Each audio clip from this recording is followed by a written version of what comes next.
Examine that for yourself. Do not take someone else's facts or opinions as truth. Find the truth yourself. When someone says that any change is going to violate their Second Amendment rights, read the court cases that have consistently held things like assault weapons are not protected by the Second Amendment. Read the court cases, read the opinions, read the majority opinion, read the dissent, and then decide for yourself what is actually in the best interest of America. Don't let someone else decide that for you. Get the facts. I have some handouts.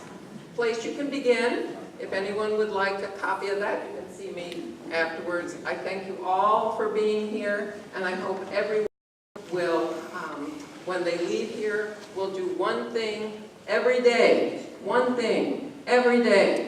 to make that change happen. Thank you.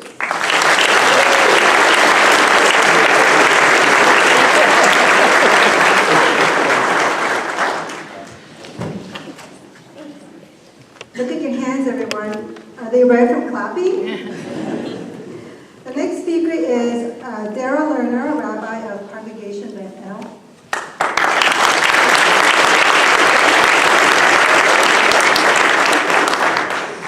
2,000 years ago, they predicted this very moment in time. They predicted this moment in time by saying the following, "And it shall come to pass, I will pour out my spirit, and your sons and your daughters shall prophesy. And your elders will dream dreams, and your youth will see visions."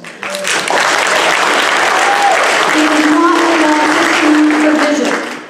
But here is the vision that has been laid out for us. Again, rooted in tradition. We are told that when he experienced the inexplicable death of his sons, responded, "Vayidom Aharon," and Aaron was silent. The students taught us the power of silence. We took 17 minutes, or we walked out, and we were silent. Silence is incredibly important in the story of how you make change and who we are. In fact, O.A. Batista tells us there are times when silence is the best way to yell at the top of your voice. We yelled with our silence. But real change happens is when you start to speak up, and you need to speak up. And that story is present in this moment. Right now on the Jewish calendar, we're leading up to Passover, and the essential story of Passover is a group of people who were in a dark and narrow place who called out. And they called out, and God and history and their community responded, and they got up and they made a change for freedom and for the better. The story also tells us that unfortunately it's not an easy thing to make that change. We are told that they escape from Egypt and they start their wanderings in the wilderness and immediately run into the next challenge. You will run into your next challenge. The secret is, what are you going to do then?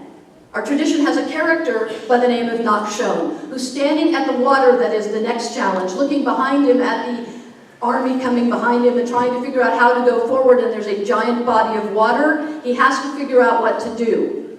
And everybody else is wringing hands and carrying on and trying to figure out what to do, and he takes this radical step into the water. And what happens is he gets wet.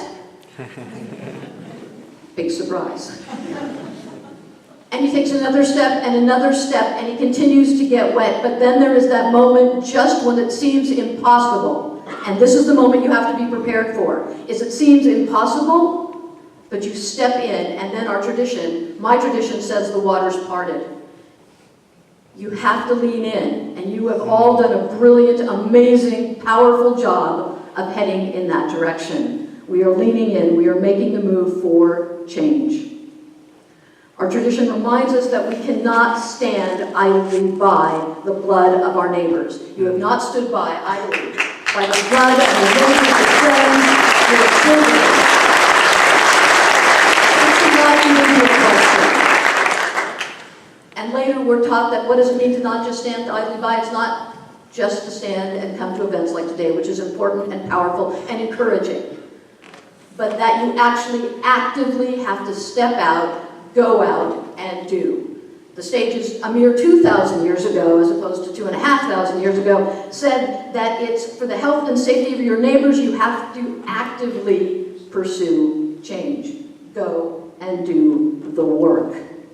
And so I invite you to celebrate and learn from each other, to realize what we've already accomplished by changing, beginning the conversation about change, not standing idly by, and learning how to look forward and realize that we're going to have our not-shown moments.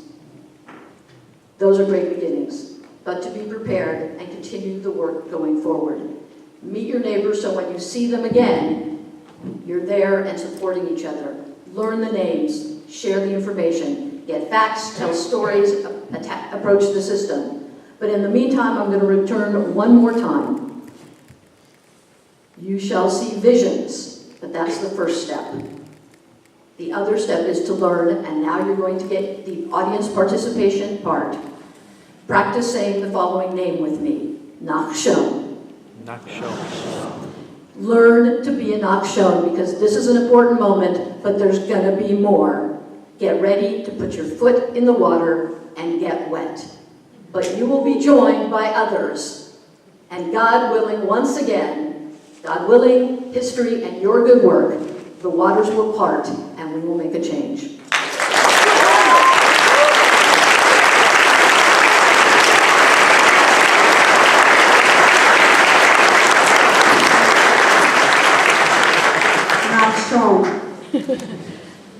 Before we end this, we actually have a couple more speakers, but as you go out on your way, there's literature at the literature table there. Please take some.